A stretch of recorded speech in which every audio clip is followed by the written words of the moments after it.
Sinong matinong tao ang magpapakilig, manunuyo, magpapafall sa'yo, tapos bigla na lang mawawala?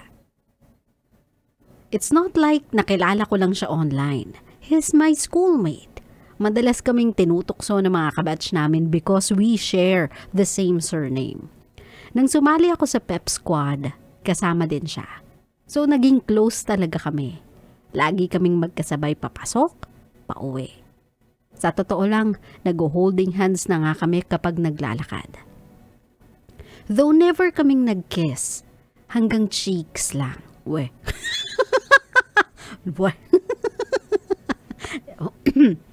Well, feeling ko, kami na. Then one day, he stopped waiting for me sa gate ng school. He stopped replying sa text ko. Sabi ko sa sarili ko, wait, baka busy lang. When I went sa practice, sabi ko pa sa kanya, uy, ba't nauna ka? Pero sige, kain tayo together? Sabi niya lang sa akin, sorry. Tapos umalis na siya. Since then, lagi niya na akong iniiwasan. Nag-quit na din siya sa pep squad and hindi na siya nagpaparamdam. Hindi ko alam kung anong mararamdaman ko kasi hindi naman kami. So, di kami nag-break. Pero bakit parang ang sakit? Kala ko nung una joke lang yun eh. Pero totoo pala yung ghosting, no? Yung nagpapakilig pero hindi itinutuloy ang pag-ibig.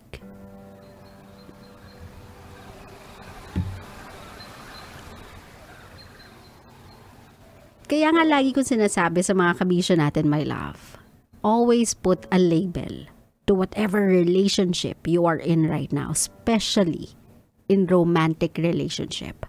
Once you are holding hands, alam nyo naman yung holding hands na nag-i-interlock lahat ng fingers, diba? Iba yun eh. Sa kumapit ka lang sa balikat tuloy. Kumapit ka lang sa braso kasi naglalakad kayo. O alam mo naman yung harutan na holding hands na parang nanay at tatay, diba? Yung parang imagine mo yung reporter, yung anchor sa TV. Yung parang si Mel Chanco, ganyan, magkahawak yung kamay. Si Jessica Soho, ganon. Pero yung holding hands na may mali siya, alam mo naman siguro itsura nun, di ba? Yung nag-interlock yung mga fingers, yung limang daliri niya talaga sa sapong mo, tapos binabrush-brush niya pa yung thumb, o di ba? Yung hinlalaki sa balat mo habang naglalakad kayo, that is holding hands.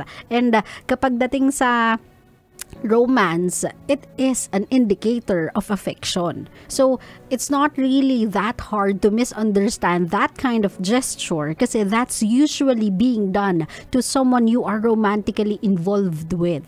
O diba? Yan ganyang klaseng gesture ay madalas mong ginagawa sa isang tao na medyo may nararamdaman ka with. So, kapag ganyan na yung level ninyo, doon ka na magpatanong, ano ba kami? Are we dating? Am I being courted or am I courting this girl? Or kami na ba nito? Kasi nag-holding hands na kami. Nag-i-indicate na kami ng affection towards each other. O diba? Lagi na kaming magkasama. Kasi kung dating stage, i-normalize kasi natin yon, my love. Wag natin skip yung process of dating. Kapag kayo ay nasa courting stage, I'm not saying na matanda na ako.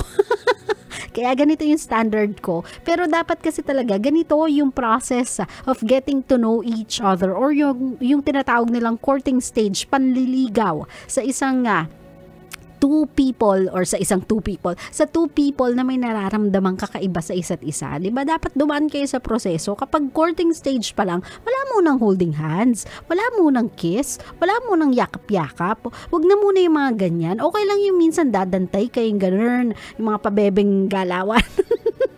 Pero yung holding hands, kiss, hug, i-save mo na yan kapag kayo na. O diba? Para kahit papaano, my love, meron pang aabangan, meron pang something to look forward to kapag nag-advance na yung relationship ninyong dalawa to a whole new level, which is you being officially together. Kasi kapag ginawa niyo yan sa simula pa lang, tas wala pa kayong label, i-confuse nyo lang din yung isa't isa. ng kung anong stage na kayo. Aside from that, hindi nyo din alam kung paano mo sasabihin sa kanya. Kunyari, ikaw yung babae, siya yung lalaki. Hindi mo na din alam kung paano mo sasabihin sa kanya na, uy, tayo na. Kasi baka masagot ka pa ng, ay, ngayon pa lang? Ang tagal ko nang nahawakan yung kamay mo. Ang tagal na kitang nakikiss. Ngayon mo lang sasabihin sa akin na tayo na. Diba? O kaya, tayo na ba?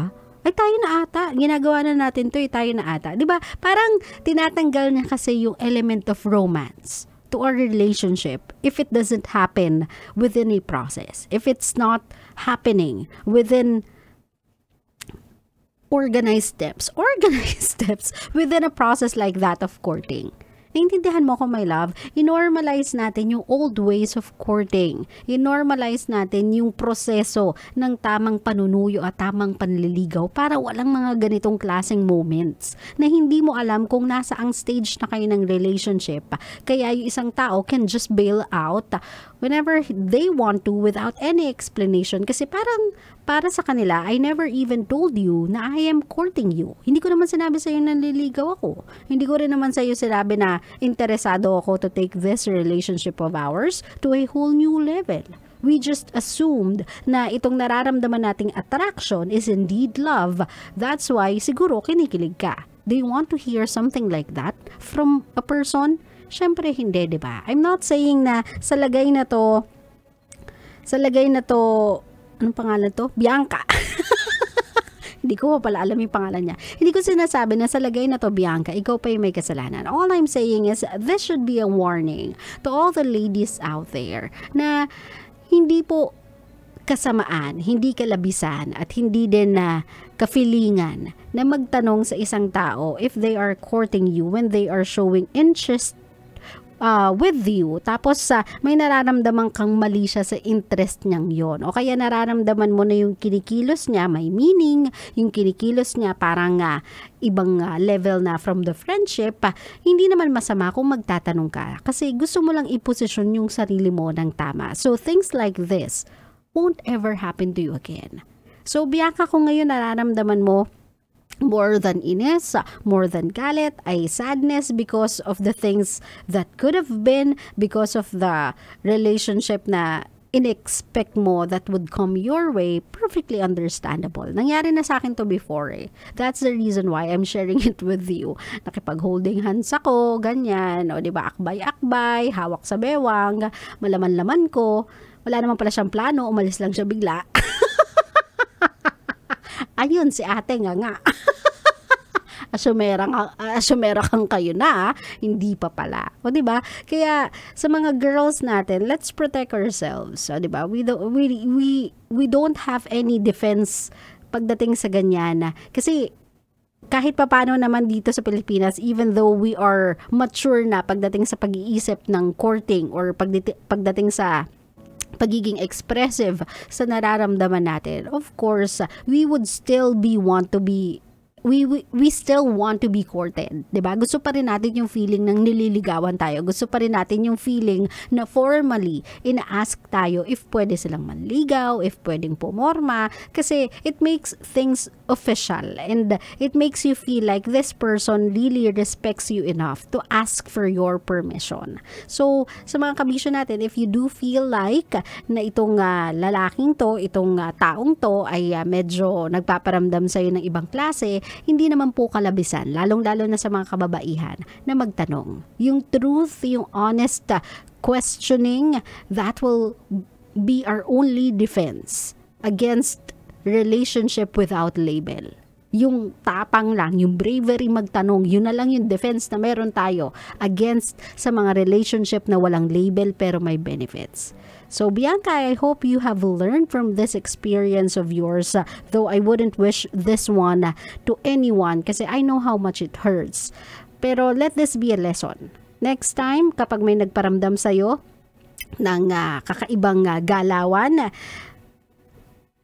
you have the right to ask the question if they are courting you or not. If there is something there, kung lagyan natin ng label na nasa ligawang stage tayo. And wag ka munang magbigay sa kanya ng mga paunang, alam mo yun, paunang benefits like the holding hands thing. Try to reserve yourself so that you can enjoy a relationship as it progress. Wag mong pangunahan yung sarili mo ng kilig, wag ka magpalamon sa harot, wag Wag ganun. Dahan-dahanin mo din, my love. This is for you as well. If you take your relationship slowly and alam mo yun, get to know each other muna deeply before you make any decision of being in a relationship with this person, your relationship will have a better foundation.